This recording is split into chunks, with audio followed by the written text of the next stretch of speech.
Hey guys, welcome to today's video and welcome back to my channel. So today's video is going to be a true crime X makeup video. I'm going to be talking about a true crime case while I do my makeup because I changed a little bit of my makeup routine, so I wanted to kind of do like a little mini reviews for you guys in that sense and talk about this case that means a lot to me. And I also changed my sponge because it is the first day of March, which means this sponge will be with me until June, and I don't even know what brand this is. So I might not even do a review on this sponge because I don't know what brand this is. It's not bouncy at all. So, but anyways, let's go ahead and get into this case. So this case is a little personal for me.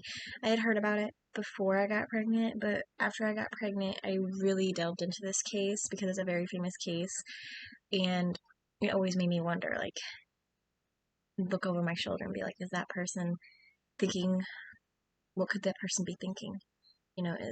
And I never ever went out on my own. I never went out when I was pregnant on my own. I always had somebody with me because I was so freaked out. So I'm going to go ahead and start with the Hard Candy Sheer Envy Pore Defense Primer Serum. I think that this is an okay primer. It's not my favorite, and it's not like my least favorite. It's just it's not life-changing, I suppose would be the word. So the case we are talking about today is going to be the case of Savanna Greywind. She was 22 years old and she was 8 months pregnant. And she had been with her boyfriend, I think, since like sixth or seventh grade. It was like middle school that they had been together. And that is so sweet and so romantic. I love stories like that. Especially considering like that I met Brandon in 7th grade. And I met him in 8th grade. So it just kind of hits a little close to home. I'm going to use this Milani eyeshadow primer. Not the best eyeshadow primer in my personal opinion. I feel like my shadows still crease with it. I don't know. But anyways, so she was 8 months pregnant and she had just moved into a apartment with her boyfriend. Ashton was his name. And they were really excited. She was really, really excited to be starting her life as a mom, which I would have been too had I personally not been living with my parents, but we were living with my parents because that was the better situation for us in the long run. And I don't regret it, seeing how close Kai is with my parents. But anyways, she was a registered nurse, and she is an indigenous woman, I guess you could say, because her father, was a part of, I can't remember what tribe her father was a part of, a Spirit Lake tribe, and her mother was a part of the Turtle Mountain tribe, and I feel like it hits a little more closer to home for me personally, just because my grandfather on my mother's side is part Cherokee Indian, which is kind of like where I get my yellow skin tone. If you guys ever see me like in person, you'll be like, okay, she has straight up yellow skin. It does not look yellow on camera, but I do have yellow skin. My mother is very dark and beautiful. I love her skin. I think I've talked about it a little bit on my channel. Like, her skin color is very beautiful and she tans so beautifully. My great grandmother on my mother's father's side was actually a Cherokee Indian, which I always find that super, super intriguing. I can't wait for Kai to get older and, learn about our family history and stuff. And I'm using my Profusion Naturals palette, by the way, y'all. I don't think I showed you. I'm just using the shade Enchant on my lid. I'm gonna do probably a different simple look today, because I am gonna film another video. I'm just into filming 2 videos a day now. And today is Monday, so I need to check up on my hard drive.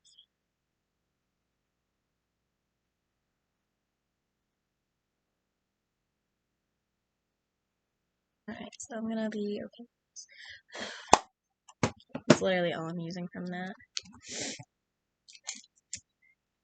So, I agree with Kendall Ray in the sense of, like, we need to talk about this case to spread the awareness of it, because she said that her neighbor, Brooke is the neighbor's name, was going to give her $20 if she came up and tried on a dress that she could hem. So she did that. She went up there and I guess she had ordered a pizza before she had left and hadn't gotten to take a bite of it yet. And she was also supposed to be giving her brother a ride to work. She didn't make it. And if you guys are curious, I'm using the Wet n Wild Nude Comer Glitter Shadow. No, it's more of a cream shadow. I am using it a little on top of the powder to kind of like add a little different light to this look.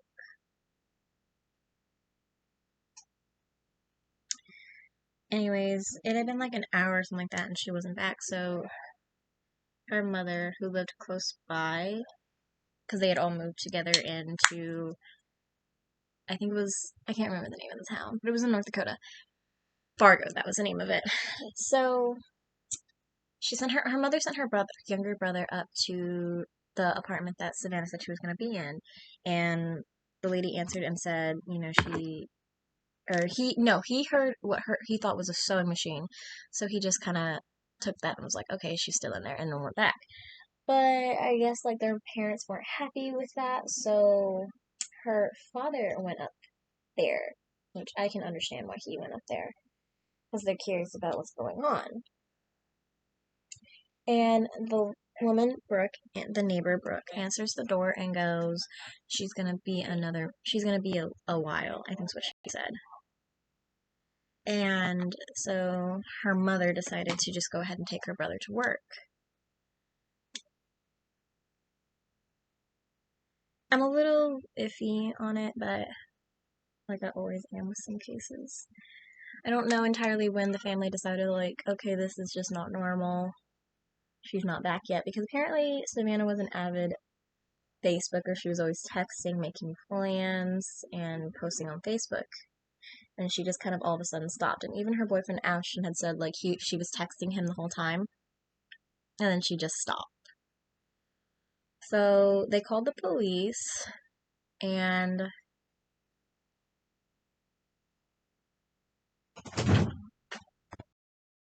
I had to change a shitty butt. So, anyways,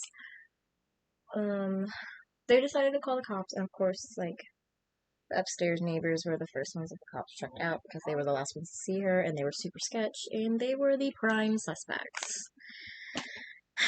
So they asked, can we search the apartment? They let them. And they didn't find anything. If you hear Kai crying, it's because he does not like getting an outfit on. My dad's taking him outside because my dad wants to take him for a walk. So I can film some videos.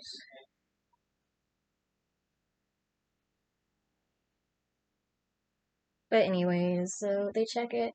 They checked their apartment like 2 more times that weekend, and they were still nothing.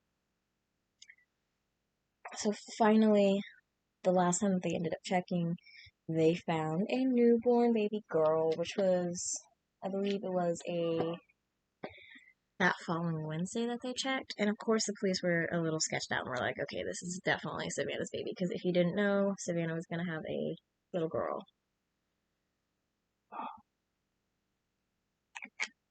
So,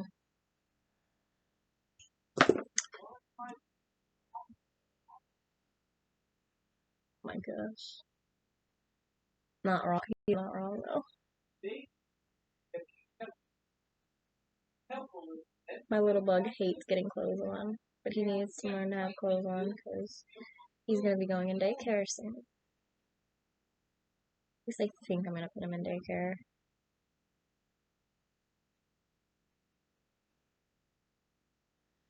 So, anyways, they found the baby girl, and the baby girl was taken to the hospital and was really well cared for.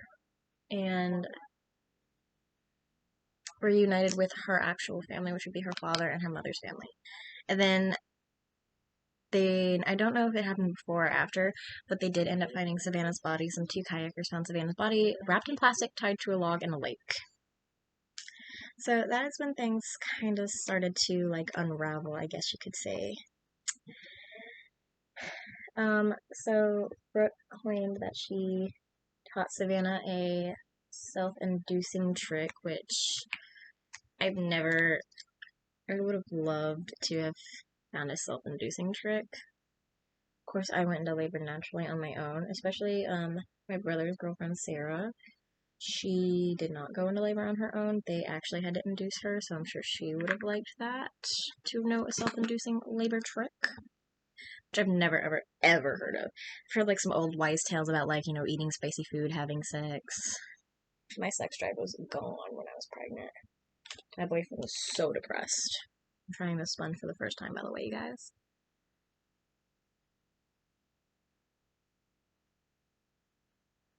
And I'm trying it wet.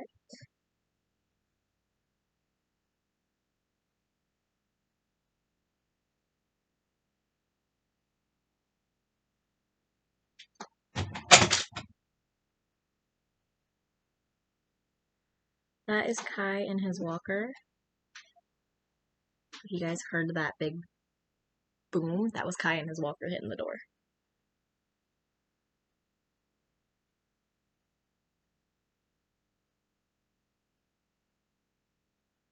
So,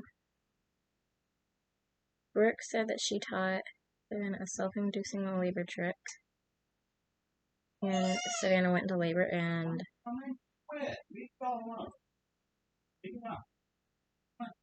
had to go to the hospital because she was in labor, obviously. And then Brooke claims that Savannah came back 2 days later and gave her newborn baby girl, which I would find super duper weird considering the fact that it was well noted and well documented that Savanna was extremely excited and happy that she was going to be a mom, even if she was super duper young. Of course, Brooke's boyfriend, whose name was William, gave the real story, and the real story was that he came home from work and Brooke was, I guess, like cleaning up the bloody, like, clothes and stuff in the blood. And she presented him with the child and said, "This is our baby now." And I guess that he just, like, went along with it until, like, they got caught, and then he told the police the truth. So the truth is that Brooke performed a C-section on Savanna. Obviously, Savanna died.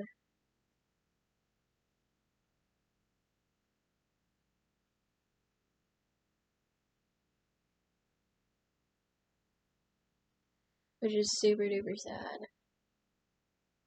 You know, even in, like, Walking Dead, Lori had a C-section for Judith, and Lori didn't survive. So it just kind of makes me wonder, like, what Savanna went through so bad.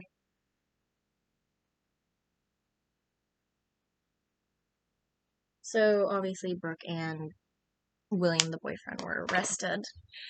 And come to find out, Brooke had 4 previous children that she chose to ignore. Which really agitates me because why would you steal someone else's child? Like, it's one thing to steal somebody's child that when you can't have a child, but when you have children that you choose to ignore, that is a whole nother thing. And that just irks me to my bone. And even William had 2 previous children that he actually was, I think, arrested for abusing one. And they did have a history of violence. Apparently, Brooke had threatened William with a hammer at one point. They apparently had, like, a no contact order for a year afterwards, which they ended up breaking, like, 6 months in or something like that. and a neighbor heard a disturbance and called the cops, and that's when he got caught with her and arrested for breaking the no contact order. No contact orders are really, really hard. I definitely feel like a no contact order is very, very helpful in certain situations, and in other situations, they're not. Like in their situation, a no contact order had been followed would have probably been the best thing for them. Maybe this would not have happened. But as for like, I'm sure you guys know a little bit about what's going on with me and Brandon. We do have a no contact order right now, and it's really, really hard to not talk to him and not leave him. It's really hard. And that's the person that I plan to spend the rest of my life with. And when you realize it, it literally, Brandon got in trouble for a misunderstanding because my neighbors jumped the gun. And, in our state, the police usually side with the woman, so there really isn't anything that I could have done to help Brandon. I told the police, don't take him, but they had to just because of the fact that Kai was involved. Like, Kai was here, he was in my arms, and they had to take him because of that. Because, and also we were being really loud. No contact orders are very helpful in some situations, but devastating others. Because, like I said, it was a misunderstanding. It really was. But Brooke and William are in jail still, I believe, to this day. I think they're actually in jail for life. And the little girl, was named Haley Jo. She is being raised by her father. And her mother's family is involved in her life, which I love seeing that. That is amazing. That's amazing. I don't know what, I don't even know what Brandon would have done had I died. And there was a very high chance I could have died in labor. But I didn't, and I'm here, and I'm raising a baby, and I love him. He's my life.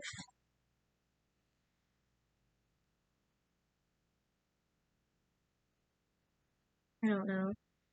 This is just such a heartbreaking story, and there's actually a law trying to get passed. I don't know if it's been passed yet. I feel like it would be big news if it did. I don't know. I don't have a TV or cable. I don't pay attention to shit like that anymore. Like, I don't pay attention to the news anymore.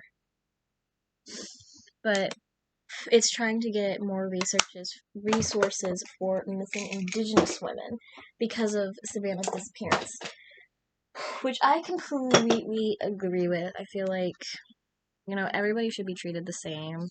There's been multiple times people talk about true crime and they say Elizabeth Smart got all the resources in the world because she was white and she was wealthy, or her family was well off. But if you were a poor, black woman living in, like, the Bronx in New York or whatever, I don't even know. Like, I don't know. You wouldn't get that. Like, if you were living in, like, an apartment. And I can totally understand where they're coming from, and I totally believe them. I feel like everybody, no matter your color, your race, your nationality, where you live, how much money your family has, I think that crime would be solved a lot more if people took that approach of everybody is the same and everybody deserves the same coverage no matter what when you're missing. Like, even with the Ariel Castro kidnappings, they just assumed Michelle Knight ran away. And that's just, I don't know.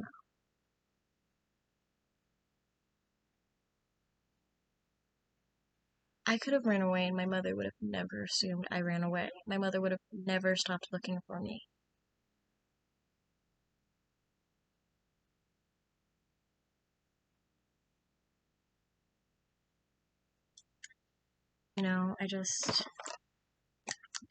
I feel incredibly heartbroken at this story that this little girl is going to grow up without her mom and that people are actually like that in the world.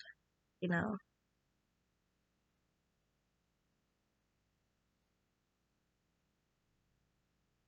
course, kidnapping is never good.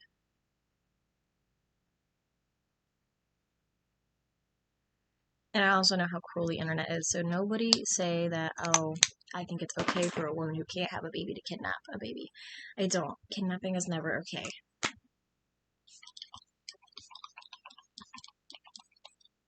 But I would understand this case a little bit more if Brooke wasn't able to have children.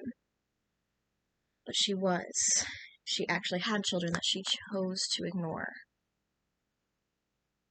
Alright, I'm gonna go ahead and end this video here. This is a very heartbreaking video for me. I'm gonna go. I'll see you in the next one. Like this video if you enjoyed. This is my true crime content, so if you enjoy my true crime content, then let me know by liking this video.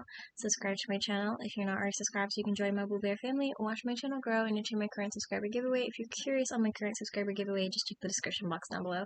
I have all the details, including everything that you could win, always in my description box. I always am doing a giveaway because I always want to thank you guys for coming to my channel and giving me support on something that I probably really suck at. Ring that bell to be notified of all my future uploads. I post daily, although it's at different times every single day, so that's just it. Get the comment section, start talking down below about this case, Savanna Greywind's case. Whether we're talking about her case or just remembering her, let's just talk about her. Let's not talk about the dark stuff of women killing pregnant women. Although I am kind of curious if you were pregnant, did you have the same fears that I had? I'm curious. Of course, if you don't know, commenting down below will automatically enter you into my current subscriber giveaway, so get that section started typing down below. See you guys in the next one. Bye!